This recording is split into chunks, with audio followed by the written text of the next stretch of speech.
नमस्कार, आवाज एंटरप्रेन्योर में आप सभी का स्वागत है।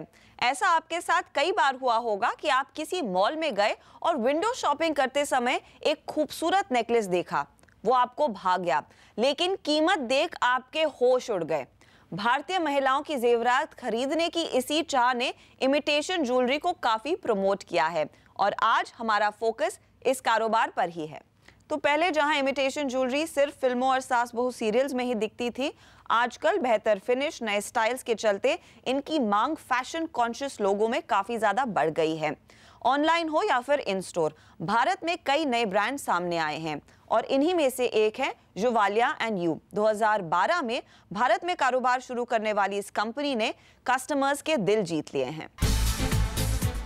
लगातार बढ़ते सोने के दामों ने ट्रेडिशनल ज्वेलरी के ऐसे खरीदारों की भीड़ को काफी कम किया है। पिछले 10 सालों में सोने के दाम में तकरीबन 450% की बढ़त दर्ज हुई है। ऐसे में जाहिर है कि ये जेवरात लोगों की रीच से बाहर हो गए हैं। इसी माहौल का फायदा उठाया इमिटेशन ज्वेलरी की इंडस्ट्री ने।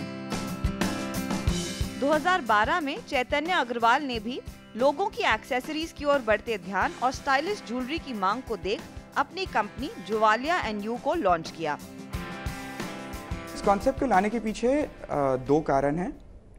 एक, अगर आप देखें तो जो ज्वेलरी की मार्केट है वो इंडिया में करीब 7,000 करोड़ की मार्केट है। और मैं जब ज्वेलरी की बात करता हूं तो मैं नॉन प्रेशियस ज्वेलरी की बात कर रहा हूं। वो मार्केट में आज की तारीख में कोई लार्ज नोन ब्रांड नहीं है, कोई भी बड़ा ब्रांड नहीं है। और अगर आप डिमांड देखें तो ये मार्केट 15 से 20% हर साल ग्रो कर रही है। तो एक नेचुरल टेंडेंसी है लोगों की टू बाय आर्टिफिशियल ज्वेलरी, और उसी को पूरा करने के लिए हम इस मार्केट में आए थे। इस 7,000 करोड़ के बाजार में कंपनी अपनी पकड़ को जमाने के लिए ऑनलाइन रिटेल में उतरी, लेकिन ई कॉमर्स के अलावा जुवालिया एंड यू डायरेक्ट सेलिंग और मल्टी लेवल मार्केटिंग के जरिए भी अपने प्रोडक्ट बेचती है और इनकी ज्यादातर सेल्स छोटे और मझौले शहरों में होती है। कंपनी के साथ आज 25,000 से ज्यादा डायरेक्ट सेलर्स काम कर रहे हैं। बहुत सारी ब्रांड्स हैं जो MLM करती हैं अभी भी, लेकिन ज्वेलरी कंसेप्ट जो ये ज्वालिया पहली बार लेकर आई वो बहुत ही ज़्यादा अच्छी चीज़ रही, मतलब ज्वालिया के लिए। बिकॉज ज्वेलरी किसी ने भी अब तक ऐसा सिर्फ एक ज्वेलरी का ब्रांड नहीं किसी ने लॉन्च किया था। मुझे भी कभी ख़रीदना होता है तो बाहर जाना पड़ता है, बहुत घूमना पड़ता है, देखना पड़ता है, पसंद नहीं भी आता कभी। बट इसके अंदर हर चीज़ आपको बुक के अंदर और वैसे भी ट्रेनिंग्स के थ्रू और आप नेट के ऊपर जाके हर चीज़ को अच्छी तरह से एक्सप्लोर कर सकते हो, देख सकते हो। चैतन्य भी मानते हैं कि इस तरह के बिजनेस मॉडल से ब्रांड को प्रमोट करना काफी फायदेमंद साबित हुआ है। जब हम डायरेक्ट सेलिंग करते हैं तो हमारा सबसे बड़ा एडवांटेज ये होता है कि वो पूरी ऑडियंस जो इंटरनेट पे नहीं जा रही है या इंटरनेट पे अगर जा भी रही है तो अभी खरीद नहीं रही है, वो हमारे प्रोडक्ट को देख सकें, महसूस कर सकें और उसके बाद उसको खरीद सकें। तो ये मॉडल हमको दोनों तरफ ले जाता है। जुवालिया के ऑनलाइन प्लेटफॉर्म पर हर महीने तकरीबन 3 लाख हिट्स आती हैं, जिसमें से 90% सेल्स में कन्वर्ट होती हैं और अपने डायरेक्ट सेलर्स के जरिए कंपनी भारत के छोटे शहर जैसे मेहसाना, बरेट में अपने ब्रांड ले जा पाई है, जहां दूसरे ब्रांड्स को पहुंचने में काफी समय लगेगा। हम भारत के उन शहरों पे ऑलरेडी पहुंच चुके हैं जहां पे अभी इंटरनेशनल रिटेल नहीं पहुंचा है, जिनके पास अभी भी शॉपिंग के जो जरिए हैं वो या तो वो बड़े शहरों में आते हैं या जब वो अब्रॉड जाते हैं तो शॉपिंग करते हैं। तो उन दोनों ऑडियंसेस को हम एक ऐसा प्रोडक्ट दे पाए जो उनको चाहिए था। चैतन्य ने अपने कारोबार को एस्टैब्लिश करने में काफी निवेश प्रोडक्ट डेवलपमेंट, वेयरहाउसिंग और डिजाइनर्स पर खर्च किया है और आगे बिजनेस को बढ़ाने के लिए फोकस मार्केटिंग पर रहेगा। Going forward, हम our investments are only increasing. We are investing in marketing. We are investing in we are further investing in marketing, and I think going forward we'll invest in in our own logistics and supply chain as well. जुवालिया को कारोबार शुरू किए हुए ज्यादा वक्त नहीं हुआ है, तो कंपनी फिलहाल प्रॉफिटेबल नहीं है, लेकिन चैतन्य को पूरी उम्मीद है कि इस साल के अंत तक वो ब्रेक इवन कर पाएंगे। इंडिया का मार्केट अगर हम अगले 5 साल में देखें तो फैशन ज्वेलरी का मार्केट जहाँ तक मैं समझता हूँ करीब 15,000 करोड़ के आसपास हो जाएगा। और हमारा इंटरनल टारगेट है कि उस मार्केट का 10% हम कैप्चर कर लेंगे। फैशन ज्वेलरी ब्रांड होने के नाते कंपनी को दुनिया के ट्रेंड पर नजर रखनी पड़ती है और साथ ही उन डिजाइन्स को भारतीय ग्राहकों की पसंद के अनुसार ढालना पड़ता है। और ये सारा काम कंपनी इन हाउस ही करती है अपने डिजाइनर्स के साथ, चाहे वो पारंपरिक भारतीय डिजाइन हो या फिर मॉडर्न डिजाइन। जुवालिया की टीम एक्सक्लूसिव डिजाइन्स बनाती है जो आपको कहीं और नहीं दिखेंगे। हमारे पास इन हाउस एक बहुत बड़ी डिज़ाइन टीम है जो दुनिया भर ट्रैवल करती है, इंटरनेशनल ट्रेंड्स को स्टडी करती है और फिर उसको इंडियन कॉन्टेक्स्ट में अडेप्ट करती है। तो बहुत सारी ऐसी चीज़ें होती हैं जो बाहर चलती हैं, बट इंडिया में आके उनको हमको थोड़ा सा चेंज करना होता है क्योंकि हमारा अपना एक टेस्ट है, हमारा अपने कुछ आदतें हैं। तो ये टीम जो है ये इन हाउस उसको डिज़ाइन करती है। इसके साथ साथ जो है इंडिया की कुछ बहुत मशहूर फैशन डिज़ाइनर्स और ज्वेलरी डिज़ाइनर्स हैं जो हमारे लिए कलेक्शंस भी डिज़ाइन कर रहे हैं। तो ये सब मिल के जुवालिया की कलेक्शंस डिज़ाइन करती हैं। जहाँ तक मैन्युफैक्चरिंग का सवाल है, हम कुछ प्रोडक्ट लोकली मैन्युफैक्चर कर रहे हैं, कुछ प्रोडक्ट हम इंटरनेशनली बना रहे हैं। कंपनी अब ज्वेलरी के अलावा दूसरे एक्सेसरीज भी धीरे धीरे इंट्रोड्यूस कर रही है। आप हैंडबैग्स, क्लचेस और बेल्ट भी ऑनलाइन खरीद सकते हैं। कंपनी इस नए प्रोडक्ट रेंज के जरिए 18 से 40 की एज ग्रुप को टारगेट कर रही है, लेकिन फिलहाल ज्वेलरी ही कंपनी का मेन फोकस है। ज्वेलरी इस पूरे सेगमेंट का हमेशा मेजर कंट्रीब्यूटर रहेगा बिकॉज़ वो अपने आप में एक बहुत बड़ा मार्केट है। बैग्स, क्लचेस, बाकी एक्सेसरीज जो हैं अपने आप बहुत बड़ी हो जाएंगी, बट अगर मैं आज से 5 साल बाद की सोचूंगा तो मेरे हिसाब से jewellery will still be more than 50% of our sales. अपने 1 साल के कारोबारी सफर के जरिए चैतन्य भी कहते हैं कि किसी भी एंटरप्रेन्योर का सबसे ज्यादा फोकस प्रोडक्ट और प्राइसिंग पर ही होना चाहिए। प्रोडक्ट सबसे ज़्यादा ज़रूरी होता है। सही प्रोडक्ट, सही प्राइस, सही ऑडियंस के पास उस प्रोडक्ट को लेके जाना, ये सब बहुत ज़रूरी चीज़ें हैं और हर एक एंटरप्रेन्योर को इसके बारे में सबसे पहले सोचना चाहिए कि मैं क्या बेच रहा हूँ और मैं किसको बेच रहा हूँ और क्या मैं सही दाम पे बेच रहा हूँ। आप एक बार इसको सही कर लीजिए, बाकी सारी चीज़ें बहुत ज़रूरी हैं, पर ये सबसे ज़्यादा इम्पोर्टेंट है क्योंकि कोई भी बिजनेस की जो नींव होती है वो एक प्रोडक्ट होता है। वक्त हो रहा है एक छोटे से ब्रेक का, लेकिन आगे बात करेंगे इसी स्पेस के लीडर्स सिया ज्वेलरी से।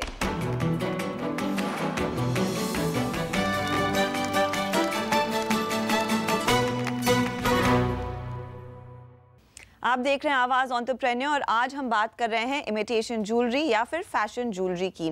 ब्रेक से पहले आपने देखा कैसे जुवालिया एंड यू जैसी कंपनियां ऑनलाइन और डायरेक्ट सेलिंग के जरिए बाजार पर अपनी पकड़ धीरे धीरे करके जमा रही हैं। अब बात करेंगे इसी स्पेस की मशहूर और 13 साल के एक्सपीरियंस रखने वाली कंपनी सिया ज्वेलरी से। हमारे साथ है कंपनी के डायरेक्टर मिस्टर विनय चाडवा। विनय, स्वागत है आपका।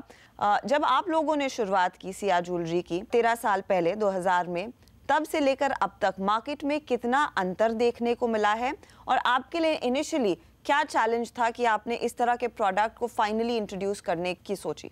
2000 के अंदर जब भी हमने ये स्पेस में एंट्री किया तभी एक बहुत बड़ा वॉइड था।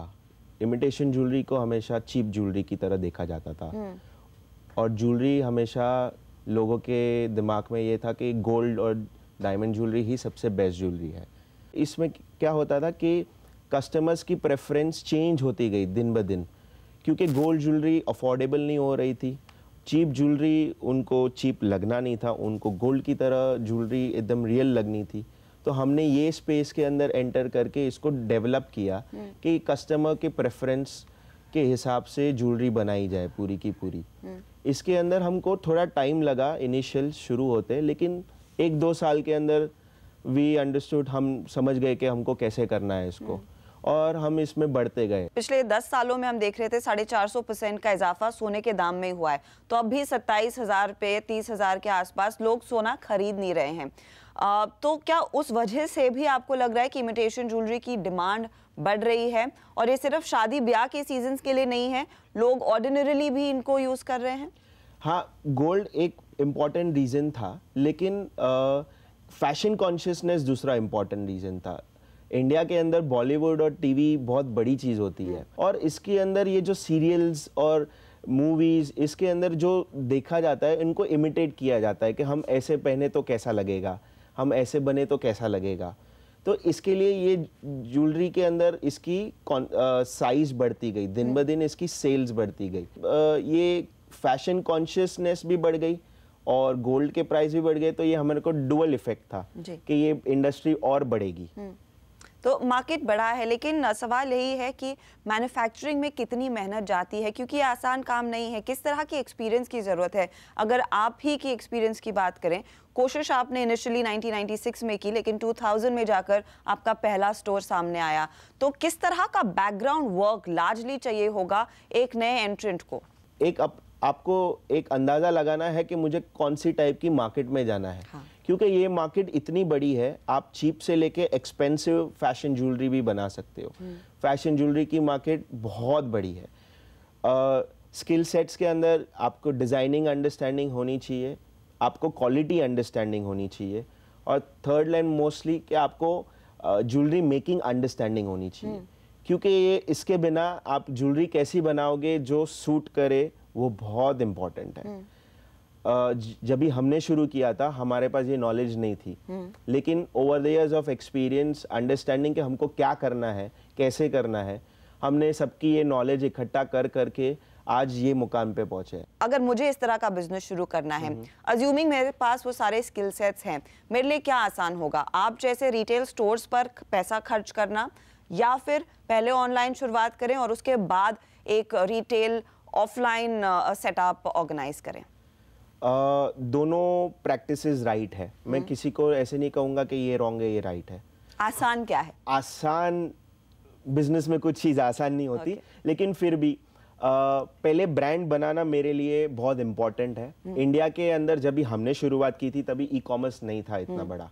ई कॉमर्स आज से 2-3 साल में कुछ इतना बड़ा हुआ है। तो हमने पहले ब्रांड को कॉन्शियसली उसको सेट डिटरमाइन किया और फिर ई कॉमर्स के चैनल पे हम आए। इससे हमको डुअल फ़ायदा ये हुआ कि ऑलरेडी जो लोग हमें देख रहे हैं ई कॉमर्स की साइट्स पे, की चैनल्स पे, उनको मालूम है कि सिया क्या है, उनकी क्वालिटी क्या है। तो उससे हमारी ज्वेलरी की एक्सेप्टेंस लेवल बहुत बढ़ जाती है। क्योंकि ज्वेलरी में हमेशा इंडियन लोगों में एक टच फील फैक्टर बहुत इंपॉर्टेंट है। आपको ट्रस्ट होना बहुत इंपॉर्टेंट है, और ऊपर से इमिटेशन ज्वेलरी तो आपको ज़्यादा ट्रस्ट होना चाहिए क्योंकि उसकी फिनिश सही रहेगी, क्वालिटी सही रहेगी, टूट नहीं जाएगा। ऐसे बहुत सारे सवाल रहते हैं इंडियन वुमेन के अंदर कि ये कैसे लगूंगी, अच्छी कि नहीं लगूंगी। ई कॉमर्स ने डेफिनेटली रीच बढ़ा दी। ई कॉमर्स ने हमको वो नुक्स एंड कॉर्नर्स ऑफ इंडिया लेके गए जहाँ पे हम अपनी स्टोर्स एस्टैब्लिश नहीं कर सक रहे थे, या तो हमको करने में ज़्यादा टाइम जाने वाला था। तो ई कॉमर्स हम लोग को एक एडेड बूस्ट मिला है, जिससे हमारी ब्रांड अभी कॉर्नर्स है वहाँ पे अगर हम स्टोर आज शुरू करें तो हमारी सेल्स डबल हो सकती है। मेरी एक्सपीरियंस से पहले ब्रांड को सेटल होना ज़रूरी है, पहले लोगों को टच फील कराना ज़रूरी है, और फिर ई कॉमर्स के अंदर जाएं तो वो ज़्यादा बेटर है। ये सेलिंग प्लेटफॉर्म की बात हुई, लेकिन मैन्युफैक्चरिंग में किस तरह के सेटअप की ज़रूरत होगी? कितने लार्जली कारीगर अगर आपको अपने साथ रखने होंगे, डिज़ाइनर्स अपने साथ रखने होंगे, या फिर ये आप प्राइमरीली आउटसोर्स भी कर सकते हैं? आप अगर एक सेल्फ डिज़ाइन ब्रांड की तरफ अगर आप फोकस करके चल रहे हो तो आपका मैन्युफैक्चरिंग सेटअप बहुत बड़ा और बहुत स्ट्रॉन्ग होना चाहिए, क्योंकि आपको केटर भी बड़ा करना है और आपको डिज़ाइंस भी बहुत सारी बनानी है। और अगर आप मिक्सचर पे आप भरोसा करते हो कि हम आउटसोर्स भी करेंगे और हम सेल्फ भी बनाएंगे, तो आपको ये दोनों टीम की ज़रूरत पड़ेगी। ज्वेलरी मैन्युफैक्चरिंग टीम की भी ज़रूरत पड़ेगी और मर्चेंडाइजिंग टीम की भी ज़रूरत पड़ेगी, क्योंकि इंडिया इतनी बड़ी जियोग्राफिकली बड़ी है और इतनी सारी लैंग्वेजेस, इतने सारे कल्चर्स हैं, तो हर जगह का कल्चर और हर जगह का प्रेफरेंस बदल जाता है। वो बदलते प्रेफरेंस को अंडरस्टैंड करते आपको ज्वेलरी डिज़ाइन भी करनी है या आउटसोर्स करनी है, कौन सा मिक्स बेस्ट रहेगा वो पर्टिकुलर रीजन पे डिपेंड करता है। यहाँ लेंगे एक छोटा सा ब्रेक, आप बने रहिए CNBC आवाज़ के साथ।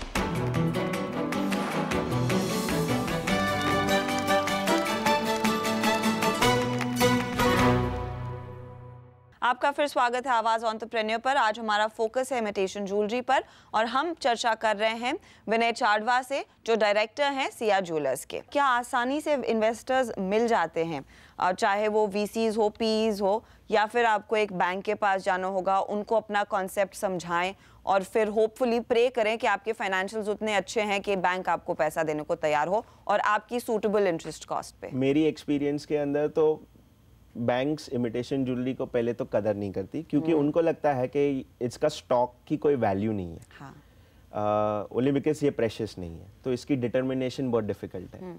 VCs and PEs definitely invest करेंगे, लेकिन अगर आपकी ब्रांड एस्टैब्लिश्ड हो, क्योंकि वीसीज पीज बिलीव करते हैं कि ब्रांड एंड मैनेजमेंट दोनों का एक मिक्स चाहिए, क्योंकि ये नेक्स्ट लेवल पे जा सकेगा कि नहीं। हाँ। तो वीसीज पीज फंडिंग भी हो सकती है और बहुत इंपॉर्टेंट भी है अगर आपको ग्रो क्विकली करना है। अगर आप ऑर्गेनिकली इन हेल्प में ग्रो कर रहे हैं तो इनिशियली कोई भी छोटा सा मैन्युफैक्चरिंग सेटअप के लिए आप पकड़ के चलिए 50 लाख to 1 करोड़ रुपीस की ज़रूरत पड़ेगी। जैसे ज्वेलरी की बहुत टाइप्स रहती है, इसमें बहुत सारी मशीन्स, बहुत सारी डिफरेंट स्किल सेट्स की ज़रूरत पड़ती है। आप कौन सी स्किल सेट पहले यूज़ करके और आप पहले कौन से मशीन्स डाल रहे हैं, आप क्या पहले मैन्युफैक्चर कर रहे हैं, वो बहुत इंपॉर्टेंट बन जाता है। लेकिन क्या जेम्स एंड ज्वेलरी को जो प्रेफरेंस अब सरकार देना चाहती है, जो पैकेजेस सरकार देती है इस इंडस्ट्री को, क्या इमिटेशन ज्वेलरी मैन्युफैक्चरर्स को उसका फायदा मिल पाता है? क्योंकि ये ग्रोइंग इंडस्ट्री है, कई सारे लोग हैं इस स्पेस से जुड़े हुए। गवर्नमेंट इंसेंटिव्स ऐसे कुछ ज़्यादा खास नहीं मिलते।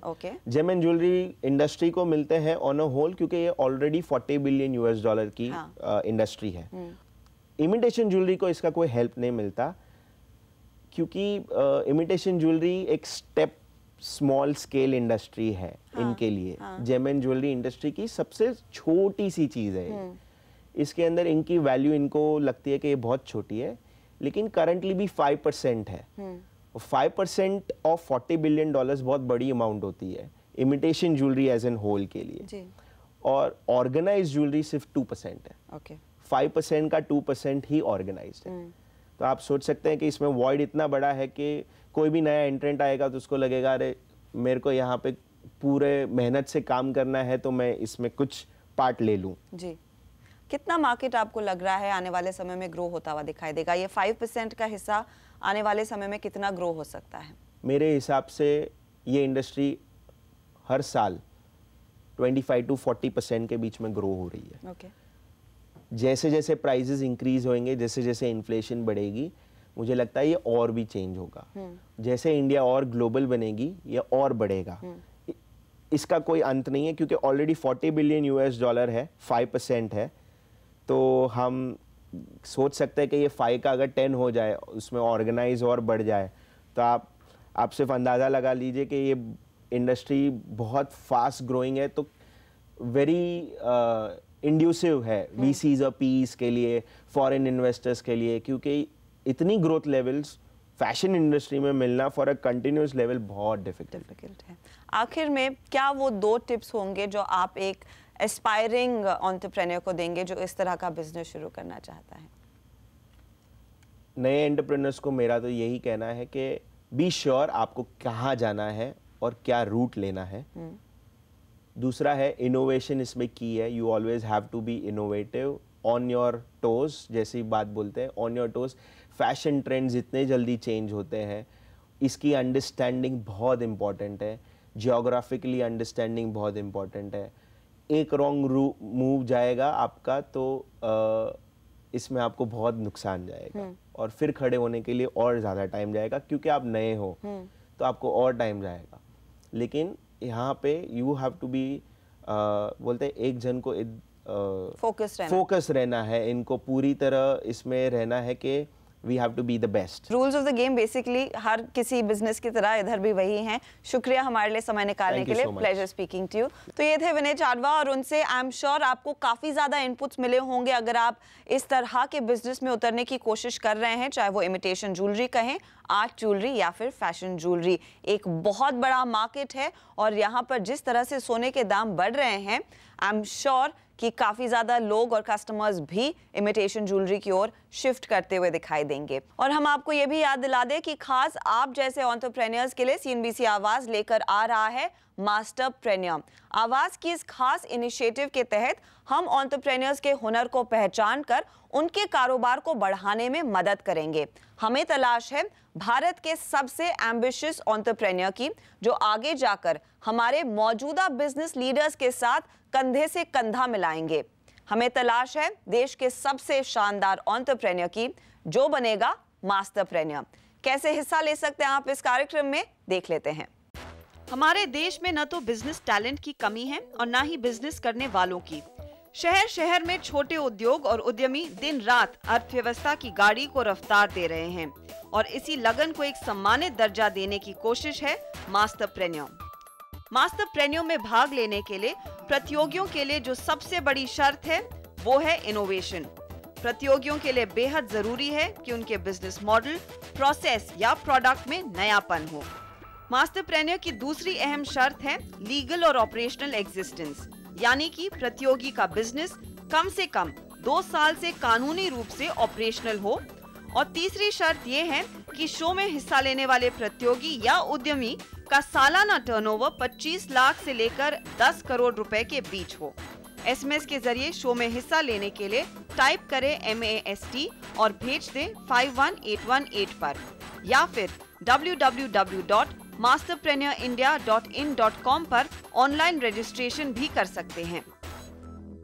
इसी के साथ आज के लिए बस इतना ही। आपको हमारा कार्यक्रम कैसा लगा ये हमें जरूर बताएं। याद रखिए सोशल मीडिया पर हम काफी एक्टिव हैं, आप ही की तरह। तो हमारा फेसबुक अकाउंट एक्टिव है, वहां पर आप अपने कमेंट पोस्ट कर सकते हैं। आप हमें ट्वीट भी कर सकते हैं अपनी आइडियाज, अपने प्रॉब्लम्स। अगले हफ्ते आपसे फिर मुलाकात होगी एक और नए एपिसोड के साथ। नमस्कार एंड टेक केयर।